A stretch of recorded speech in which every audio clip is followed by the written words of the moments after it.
In Kenya, thousands of families live with a silent struggle, a genetic condition passed down through generations, one that causes pain, exhaustion, and heartbreak. This is the story of sickle cell disease in Kenya. Sickle cell is a blood disorder. It's an inherited blood disorder, which is characterized by episodes of painful episodes, which normally most of these patients, they come with pains of different parts of the body. We have that these are diseases that start all the way from the time that you are born.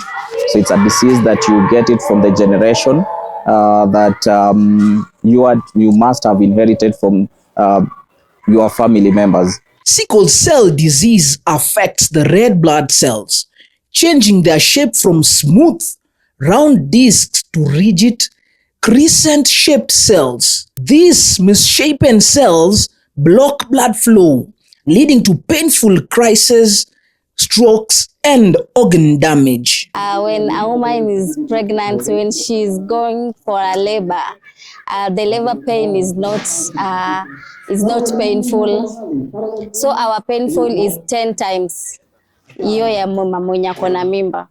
So it's very painful, and it's we have different types of crises. We have joint pains, we have acute chest syndromes, and we have back pains. So we have different types of crises. And sometimes you may find someone has a crisis, both chest pain and back pain and joint pain at once. So sickle cell is very painful. When I start working or apply for a job, it's very hard for an employee to understand you. Maybe unaweza pata crisis and akate umombe sick leave. The first month umomba sick leave, the second month umomba sick leave. So the third month atakudisqualify, atakwambia, atakureplace. So it's very hard for us sickle cell warriors to get a job, because getting an employee who is understanding us very well is very hard. In Kenya, it is estimated that 14,000 children are born each year with sickle cell disease. Yeah, that's what the government has given us as the statistics, and we follow it because it's on paper, what's known. The unknown is that if we go into these communities, will we find that it's the 14,000, or will it be more, or will it be less? And so that's why we do this awareness. As you see today, we are also having screening. We are having people just getting to know their sickle cell status. And it's not only about sickle cell disease, it's about, am I a carrier or not? Those are also very important things that people need to do. So screening will be able to bring us closer to knowing the numbers of people living with sickle cell disease. There's deliberate effort by the government to come up with a registry that will be able to tell them the actual state of sickle cell in the country. Sadly, many do not survive past their 5th birthday without proper care. The lifespan in terms of sickle cell, there is no definitive timeline that will say that this patient will be able to live until this number of days. And every time I come across that question, then the next thing I always ask myself is, who knows when they will be dying? Nobody knows. Even today you might be very okay, but you move outside there, you get an accident and you die. So it's not all about that when you're having sickle cell, then it's a death sentence. Nobody knows. So long as you do the good intervention, you take your medication, you follow the instructions. We have those patients who have lived for longer period than we even think. Yes. People say that sickle cell is a curse, but I want to tell them sickle cell is not a curse. Sickle cell is just a disease like any other diseases. And another myth about sickle cell is that you can't reach on your 5th birthday. At when you are 5 years old, you prepare your son or daughter to die. I want to tell them that sickle cell, you can reach 70s. When you have sickle cell, we have many warriors who are 60s, 70s. So sickle cell disease is not a death sentence. Behind every statistic is a family, mothers and fathers struggling to balance treatment, school, and hope for a normal childhood. This goes to all caregivers because sickle cell is one thing that affects a whole unit. And it's the most unpredictable condition because sometimes you feel that you're doing well and then the next minute things are just under. But some of the things I learned, regular checkups. Just make sure you have a routine where your child can get regular checkups. That would sort you a lot because then you understand the disease better. You must also join a support group. A support group will help you understand some of those things that sometimes may frustrate you or may make you feel down. And then the other thing that you need to do is follow the doctor's instructions. We could do regular checkups, but are we following the instructions? No. And then, of course, there are regular medications that they take. There are many other things that they do, but then we need to care for these people, starting from mental health to the part of the holistic person. We don't want to leave anybody behind. And so for me, one of the things that I would advise any mother who is caring for a child living with sickle cell is that have hope. I have my son here, he's one of the players, but not all people living with sickle cell can play football. But then what if we can actually start by caring for these children very early? Would we be able to manage some of those conditions that would make them become better as opposed to when they are very sick all the time, and therefore as they grow with a lot of complications in them. So I always say follow instructions, regular checkups, join a support group, and just read more about sickle cell disease. Ask questions. Because one of the things that people forget is when you go to the hospital, you expect the doctor to give instructions, but you don't ask questions. Ask those questions. Get to understand, why am I taking this medicine? How is it supposed to help me? And then also diarize everything. Chronic illness like sickle cell disease. Today, I am fine, but then there's something I've done differently that has made me get better. Why can't I just write it down that yesterday I had a headache, I took paracetamol and I felt better? And those are the kind of advice that we'll be able to give any caregiver. Many children living with sickle cell miss weeks of school, affecting their education and dreams for the future. Kenya's healthcare system is fighting to keep up. Specialized treatment is expensive and access is uneven, especially in rural areas.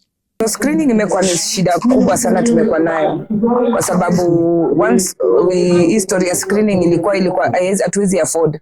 Unapata mtoi anaonesha symptoms za sickle cell, akienda daktari akimwona anakuambia endo fanye hii test, ukifika kufanya hiyo test unaambiwa you need between 4 to 10,000 ndio ujue. Utapata huyo mzazi atapeleka huyo mtoi screening. Yeye kitu atadu ni atagoja tena mtoi yako MC kamrudishe hospitali. So hapo ndo kuna problem. So unapata tuna treat symptoms kila saa lakini hatujui ni nini tuna treat. So with time tumejaribu kuongea na gava, pia saizi imetusaidia na history ya SHA, wanasema screening will be part of kitu SHA ina cover. But then how many facilities can do it right now? It's yet to be confirmed. But kwa zile tuna work nazo, ukitaka kujua kama mtu yana sickle cell 1500 utajua. Na utajua hiyo siku, hatutagoja ati ukam after 2 weeks ama siku ngapi. Tunaangalia hapo, tuna screen mara moja, kama ni treatment mtoto anzishwe mapema. Ndio kwa vile tu sisi nanga mapema ndio best. When you are doing the diagnosis, the first thing is you have to talk about the pre-testing. We have to talk about these are people who are coming to the hospital. Do they really have the information about the sickle cell? We have those people who are either they are premarital states, they want to get married, so there is that advice that we'll be really giving to them, premarital counseling. And then we also have post-counseling testing, post-testing counseling. And then we also have we are targeting the caregivers. So when you are doing all these, it's like a package. So we have those ones who want to get into marriage. We do them gene testing, which basically will be able to make them make an informed decision. Because most of the time, these patients, you find that majority of these people, they normally come to the hospital. That is probably the first time they are getting to know about sickle cell, because either the child has been confirmed to have sickle cell, so they never had prior knowledge about the sickle cell. So, but there are those ones who already have the information, so they are coming to know their genotype. So these are the two different people that will be done testing. And let's say, for example, you get a child having to be diagnosed of sickle cell. There is a package also that we have to do. Remember, at one point, this child is very young, cannot take a decision. They're still under the parental guidance. So we'll be focusing so much on the parent and the caregiver. And then it reaches a point that they are no longer children. They are graduating into teens. So then we start packaging our the information that we are passing across to them, depending on the age that they are having. And the most category, it's usually the teen, because this is the time that now they try to realize what they are. And if you don't bring it the better way, then because most of them, they either have fatigue for taking the medication, or maybe they start having so many questions about, let's say, for example, you have a family where it's only one child who is having sickle cell, the rest are not having sickle cell. Then you must be able to explain to them in a way that they can able to understand the reason why it is only them or him or her who is taking the medication in the family. And what we normally try to advocate is that you don't wait until they reach the level of knowing at school. It's better they start knowing from you, and like when they know it from the third party, then the outcome, it's usually when you start it at an early age, then you get that the outcome is better than when they know it themselves. But there is hope. Research centers in Kenya are working on new treatments, and advocacy groups are raising awareness about the disease. Despite the challenges, many young Kenyans with sickle cell disease are thriving, defying the odds and inspiring others. Kwa any ups and downs yenye ako nazo, ya keep God mbele na asionekani kazi. No matter what, lazima tu atapenya tu kwa hiyo crisis ama kwa kenye namfanya. Na plus kuwa na courage. The more uko na courage, hata ukiexplainia watu utaona tu mabeste zako wana come through. So usione ati mabeste zangu wananihepa, kwa tu na hiyo courage. Sickle cell disease may be an inherited condition, but hope, resilience, and determination are also passed down. With more awareness, better healthcare, and united communities, Kenya can change the story for thousands of children. Sickle cell is no longer about the tribe. We are not just seeing sickle cell as a disease of the western counties, the coastal region, or the large water bodies, but we are having sickle cell spreading across other tribes. And this is because we have the issue of intermarriages. Therefore, my message to the public, let's do the gene screening. Let's not screen an individual by the basis of their tribe. Let's not screen an individual by the basis of looking at them and you are able to say that, I think my partner is okay. Let's do the test. And once you've done the test, you can make an informed decision. Together, we can fight sickle cell. I've been your one and only Director Jao. And like I always tell you that whoever has a brain, sense is expected.